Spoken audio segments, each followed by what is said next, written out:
Hey everyone, Nut Free Mama here. Today I'm going to show you how to make fake deviled eggs with Wowbutter.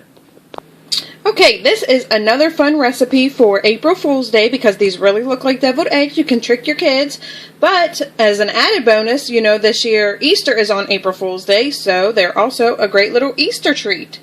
So first let's start off with our ingredients for the actual egg part. You are going to need 1.5 cups of Wowbutter, a half a stick of butter, and you want that at room temperature. And then you need 2.5 cups of confectioner's sugar. That's going to be for the actual egg. And then, of course, after we're done with that, we are going to dip those into white chocolate. So just get some white chocolate. I have 7 pieces of the almond bark. I may need more or less. I'm not sure yet. It just depends on how many eggs we make. And then you also need some type of frosting. So of course if you want store-bought, that's fine. It just needs to be yellow, or you need to dye it yellow. But I'm going to make some frosting. So if you want to make frosting like I am, you'll need a half a stick of cream cheese, which is 4 ounces. Then you'll need another half stick of butter at room temperature. I already have mine in a bowl there. Then you need a half a teaspoon of vanilla. And then we're going to need 1 cup of powdered sugar. And then, of course, I have yellow food coloring to make it, of course, you know, yellow for the deviled eggs. And then, to even make it better, we are going to use these red sugar crystals so it looks like the paprika on top of the deviled eggs. Okay, so first I just took my half stick of butter and put that in the microwave for about 20 seconds. Now I'm going to add my Wowbutter to that, and I'm going to put it back in the microwave about 20 more seconds. Okay, this is what your mixture should look like. You just want to go ahead and stir that. Of course, you can also do this on the stovetop if you don't want to do it in the microwave.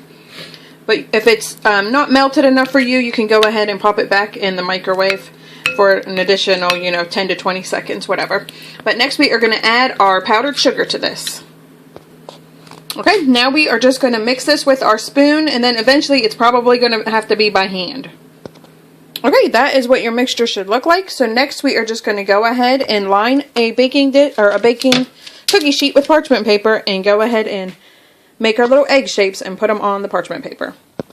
Okay, I have started mine. What I'm basically doing is just taking about this much, and then I'm rolling it like a ball in between my 2 palms, and then kind of just shaping it like an egg and laying it on my parchment paper, if that helps.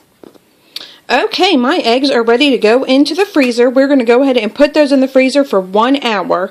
It's just a lot easier to dip them in the white chocolate if they are nice and hard. Of course, you can see my eggs are all shapes and sizes, which is fine. Don't worry about that. If you do have some deep cracks in there, though, you might want to fix them up. Like this one has a little crack. All you have to do is just keep working it with your finger. It will all set up at the freezer, but you just want to make sure to fix those deep cracks because you don't want these to fall apart when you dip them. Okay, while our eggs are in the freezer, we are going to go ahead and make our frosting. So you just want to take your cream cheese and your butter, and we are just going to beat that with an electric mixer until it is smooth. Okay, that looks good. Next we are going to add our vanilla extract and our powdered sugar, and we are going to beat that again until it's well combined. Okay, next you just want to go ahead and add your yellow food coloring until it reaches the color that you like for your deviled eggs. Okay, that looks perfect. Next I'm just going to scrape down the sides and then put it in a Ziploc bag and put it in the freezer or in the refrigerator until we're ready to use it. Okay, our timer just went off, so we can go ahead and melt our white chocolate before we get our eggs out. So just go ahead and stick that in the microwave in 30-second increments until it's nice and smooth. Okay, after your white chocolate is completely melted, you can go ahead and get out your eggs, and we are just going to dip them using a fork, beat them on the side like this to get off the excess white chocolate, and then just put them back on our parchment paper to dry.